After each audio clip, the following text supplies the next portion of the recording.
सन 61 हिजरी आशूर का दिन और सल्तनत जिन्नात में जाफ़र जिन जो तमाम जिन्नात का सरदार है जाहो हशन से अपने तख्त पर जलवानुमा था और अपने रोब और दबदबे के साथ अपनी रियाया का जायज़ा ले रहा था कि इतने में आवाज़ आई, हाय जाफ़र, हाय जाफ़र। दुहाई देता हुआ जिन आगे बढ़ा और कहा, ए मालिक, गज़ब हो गया।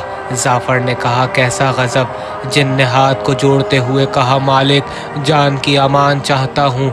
जाफ़र जिन के अमान देने पर जिन ने कहा, ए मालिक, दश्त नैनवा में आकर रसूल अल्लाह सल्लल्लाहु अलैहि वसल्लम के ख़ानदान का शराज़ा बिखर रहा है। ए मालिक, मैंने देखा कि रसूल अल्लाह सल्लल्लाहु अलैहि वसल्लम के ख़ानदान के लोग दश्त नैनवा में भूखे प्यासे मारे गए। ये सुनना था। जाफ़र अपने तख्त से उठा और ताज कदमों पे आ गिरा। जाफ़र जिन की आंख से आंसू जारी हुए। जाफ़र जिन ने पूछा, ऐ जिन, तूने और क्या देखा?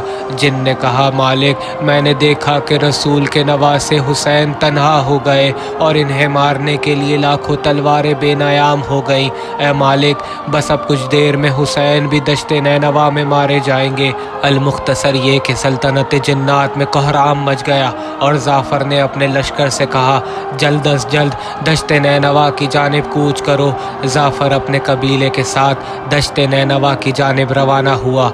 जब जाफ़र दश्त नैनवा में पहुंचा तो क्या देखता है कि एक तरफ ज़मीन पर वो लाखों इंसान हैं जो नवासे रसूल पर हमला कर रहे हैं और एक तरफ लाखों हस्तियां हैं, कहीं अम्बिया हैं, कहीं मलाइका हैं तो कहीं फरिश्ते हैं। जाफ़र के दिलों में आया, कहाँ ये लाखों नूरानी हस्तियां और कहाँ मैं, न जाने इमाम मुझे पहचाने भी या नहीं।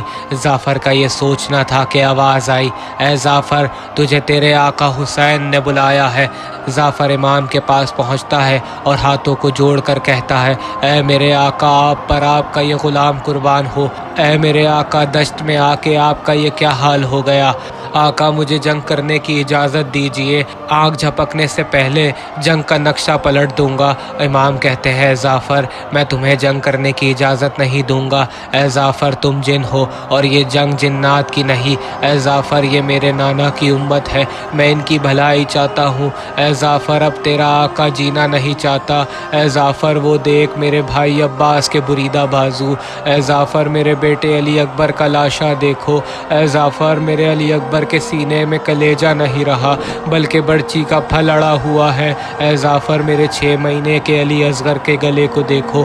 ऐ जाफ़र, मेरे कासिम के लाश के टुकड़े देखो। ऐ जाफ़र, मेरे सारे असहाब मारे जा चुके। बस ऐ जाफ़र, अब तेरे आका के मरने का भी वक्त आ चुका है। ऐ जाफ़र, अब यहाँ से सारी मखलूक़ात जाने वाली है। अब यहाँ सिर्फ मेरे नाना, मेरे बाबा और मेरे भैया रहेंगे। ऐ जाफ़र, बकैया से मेरी माँ फ़ातिमा ज़हरा आ रही है। ऐ जाफ़र, अब तू भी अपने कबीले को लेकर अपनी सल्तनत चला जा। मौला के हुक्म मिलते ही जाफ़र अपने कबीले के हमरा पहुँचा। जाफ़र जिन ने जब सारा माजरा अपनी माँ को बताया, जाफ़र की माँ कहती है, जाफ़र, आज जो ये तेरी सल्तनत है हुसैन के बाबा का सदका है। ऐ जाफ़र, तू तमाम जन्नात का सरदार है, लेकिन अली का बेटा तेरा भी सरदार है। एक ग़ुलाम की तरह अपने आका की मदद करने के लिए जा। ऐ जाफ़र, करबोबला जा। अरे एक बार फिर जाफ़र अपने कबीले को लेकर करबोबला पहुँचे। अरे क्या देखते हैं कि नोके सिना पर हुसैन का कटा हुआ सर। अहले हरम के ख़याम जल रहे हैं और सैदानियाँ खुले सर ख़याम से बाहर आती हुई फरियाद करती हैं, हाय शाम गरीबा, हाय शाम गरीबा। अरे सल्तनत जिन्नात के सरदार ने नबी का उजड़ा हुआ घर देखा। कहते हैं कि इसके बाद जाफ़र जब तक ज़िंदा रहा कभी ताज नहीं पहना, कभी तख्त पर नहीं बैठा। चाक गिरबान होकर सहराओं में वाह हुसैना की सदाएं बुलंद करता रहा। अरे जाफ़र जब तक ज़िंदा रहा शाम गरीबा मनाता रहा। हाय जाफ़र, हाय शाम गरीबा।